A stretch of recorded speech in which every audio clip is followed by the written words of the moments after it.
In this video, we're going to talk about ways to develop the biggest, best chest possible. We're going to talk about exercises that will target the pecs and how often you should train them. If you want strategies on how to get a bigger chest, watch this video to the end. There's something commanding about having a big chest.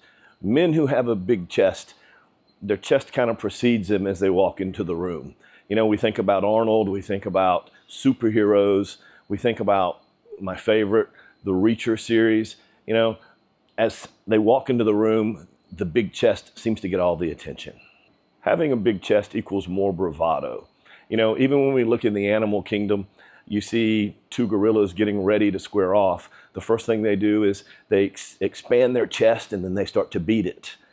It's the same way even today when you see two guys that are about to square off in a fight, you see them stand up bold and they stick their chest out. There are a few men that would argue with having more inches on their chest.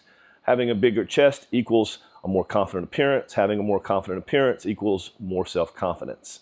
And for the average Joe, when you look at them from the side, the belly sticks out far more than the chest does.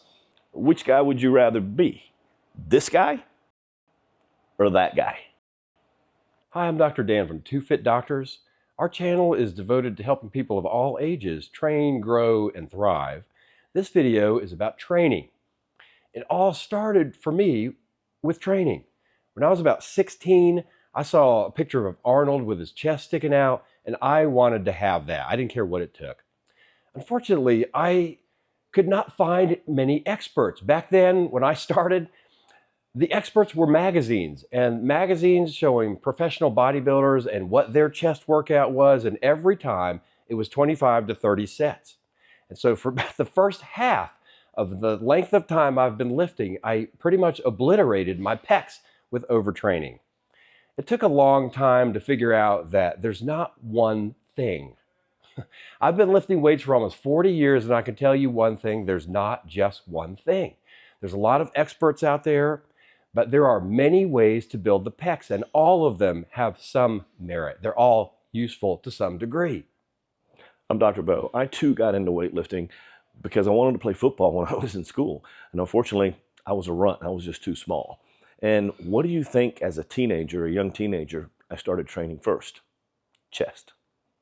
In this video, we've combined all of this information into helpful tips to help you build a bigger chest. Number one, choose the right exercise. To target the chest, you want to focus on exercises that will target the pecs. That's the pec minor and pec major. It means that you're going to be either doing pressing movements or a type of fly. When you press weights, dumbbell or barbell, the pecs get worked, but so do other combinations of muscles. So your front delt, your lats, your triceps, those all get worked as well. Some fairly recent research compared flat pressing, flat bench, or flat dumbbell to incline and found that incline actually stimulated more muscle. Number two, use complete range of motion.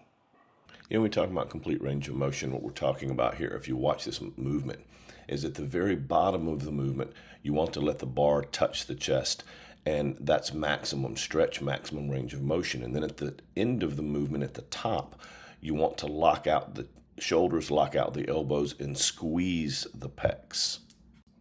Pec flies, either cable or dumbbell, are great for both stretch and squeeze components. Number three, hit it from all angles. Use everything possible to target your pecs. Dumbbells, barbells, machines, bands, cables. But organize your workout so you do your most complex exercise first. If you're going to bench, do that first. Then you would follow it up with accessory movements. Accessory movements are exercises that target the muscle more specifically than the compound. Number four, train your chest heavy. If you're trying to get stronger, the goal is to lift more weight for one rep. If you're trying to get bigger, however, the goal is to try and get more blood into the muscle in order to make it grow. In that case, you're never going to be doing less than 5 reps. As a matter of fact, you're probably going to be staying in the 10 to 12 rep zone. Number five, do not overtrain it, but train it as often as possible.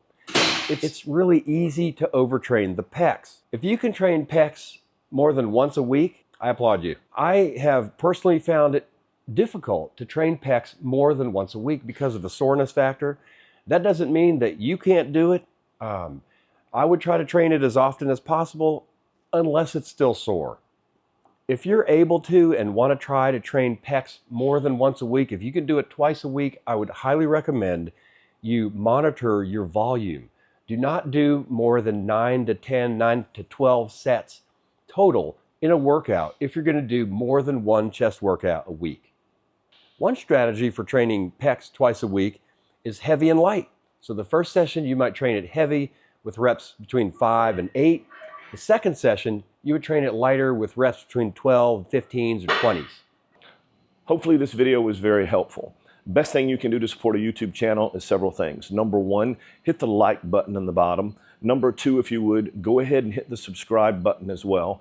And next to that, you'll notice there's a notification button. That makes sure that as we put out new content, which we do weekly, you won't miss any of our upcoming videos that will be coming out.